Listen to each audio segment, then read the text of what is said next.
membre du jury, cher auditoire, c'est face à vous que je me tiens aujourd'hui, seule, si seule, encore seule. Après tant d'heures de solitude, de jour comme de nuit, à rechercher, sans répit, ce qui ferait cette éloquence dans laquelle je me lance, à ces mots qu'il faut bien que je vous lance et qui, malgré votre bienveillance, me reviennent dans cette salle d'audience en résonance, comme un boomerang. Et moi qui suis seule, presque 100 ans de solitude, et vous qui ne voulez pas jouer au frisbee, pas d'autre choix que de me confronter à moi-même, moi qui n'ai pas d'amis. Et comme Alceste le misanthrope, pour qui la vie des autres ne compte pas, qu'importe, je m'élance et lance ces mots avec indifférence et nonchalance à l'assistance. Et si le boomerang est le frisbee de ceux qui n'ont pas d'amis, alors je suis l'épicurienne de la solitude. Déplaire est mon plaisir, j'aime qu'on me haïsse, disait Cyrano. Pourtant, et si l'homme est un loup pour l'homme, moi, je ne suis qu'un loup solitaire. Pourtant, pour beaucoup, la solitude, c'est l'ennui. Dès l'origine de l'humanité, c'est l'ennui qui saisit Adam. Et c'est par l'intervention de Dieu, créant la femme, allégorie du désir et de la consolation, qu'Adam put jouer au frisbee. Et de ce jeu originel, nous sommes tous les héritiers. Mais l'homme, éternel, insatisfait, inventa le boomerang. Un objet de chasse au départ, qui devint un objet de loisir pour ceux qui n'ont pas d'amis. Car oui, la distraction peut se faire seule. Certains savent de quoi je parle. Il est parfois même préférable de s'amuser en solo, car on n'est jamais mieux servi que par soi-même, n'est-ce pas? Avez-vous assez confiance en autrui pour donner, recevoir et rendre? Marcel Mauss définit ainsi le lien social comme une partie de frisbee à l'échelle d'une vie. Pourtant, l'avantage avec le boomerang, c'est qu'il revient bien s'il est bien lancé. Le risque avec le frisbee, c'est l'incertitude du retour. Cela dépend de l'autre. Et si vous êtes mauvais joueur de frisbee, ne désespérez pas, vous deviendrez vite amateur du boomerang. Cet objet, si envoûtant, virevolte depuis bien des siècles. Des aborigènes australiens, autour de passe-passe au passe-temps des Anglais, il se tient, aujourd'hui, entre mes mains. Ce boomerang-là a un mouvement dans l'espace quand il est bien lancé que je qualifierais d'hypnotique. Avec ça, on vous décapite un kangourou à 50 km/h. Mais je ne vous ferai pas la démonstration ici, par peur d'en assommer plus d'un, et qu'ils se sentent bien seuls. Oui, l'effet boomerang ne fait jamais bon ménage. À 2, à 3 ou plus, lorsque celui-ci nous revient en pleine figure, bien dur de garder tous ses amis. Qu'ils ne reviennent qu'à soi, ou qu'ils percutent autrui. On se retrouve vite seul. C'est la loi de l'attraction ou de la répulsion, l'effet boomerang. Le frisbee, j'en connais à qui cela n'a pas réussi. Et dans des chassés croisés lourds de sous-entendus, l'ami n'est pas toujours celui qui nous a soutenus. À l'inverse, le bel ami, celui qui nous initie aux délices du frisbee, c'est souvent celui qui nous entraîne sur les chemins de traverse. C'est celui qui nous guide au détroit des tentations, alors que l'on devrait rédiger cette prestation. C'est celui qui influence nos faits et gestes, ce conformisme tant redouté du personnage d'Alceste.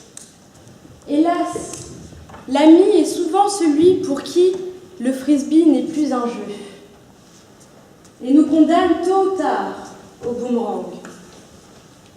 Mais comment parler de va-et-vient, de retour incertain, sans parler d'amour? Sur ce sujet, Gainsbourg évoque l'amour comme un boomerang qui nous revient des jours passés. Tu cherches à aller de l'avant et pourtant, que tu arrêtes ou que tu accélères, les souvenirs te reviennent toujours par derrière. Il est dit d'ailleurs que les histoires d'amour finissent mal, en général. Aimer rend-il heureux? L'amoureux, au risque d'aimer, s'expose à finir prisonnier d'une partie de frisbee douloureuse, finissant le cœur tordu comme un boomerang. Mais vous me mentiriez si vous me disiez qu'il ne vous est jamais arrivé de vous dire que la solitude est un bon plaisir, une délivrance. Vous êtes au café avec cette amie, intéressante mais quelque peu enquiquinante, amusante mais quelque peu embarrassante, attachante mais quelque peu lassante.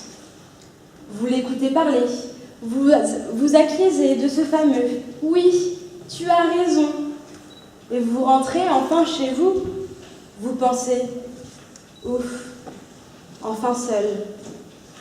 Et vous vous dites, pourvu qu'elle ne me relance pas, le frisbee.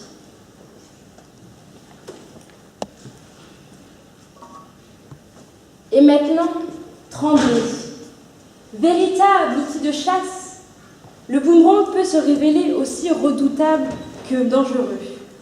Bien lancé, il peut sur son sentier laisser de nombreux malheureux. Mais c'est aussi l'histoire de l'arroseur arrosé. La méchanceté, la violence et la médisance reviennent toujours à celui qui les lance. Et c'est un revers en pleine face que renvoie le boomerang à l'envoyeur. Retour de flamme en flèche dans la face du fauteur. Mais le boomerang est avant tout une arme noble. Les aborigènes y jouaient leur survie. L'orateur, lui, se doit de le mettre au service d'une juste cause. L'art oratoire. Un art boomeranguesque. Chaque pensée et chaque mot est un maniement de haute volée. Lancer en permanence des pensées et des émotions, c'est l'action. Accueillir ce qui vous revient, c'est la réaction. L'oratrice que je suis est là, devant vous, cherchant à vous convaincre par l'évidence de sa raison, à vous séduire par la force de sa passion, à vous émouvoir par la vérité de ses émotions. Les grands orateurs savent maîtriser à la perfection ce jeu intemporel.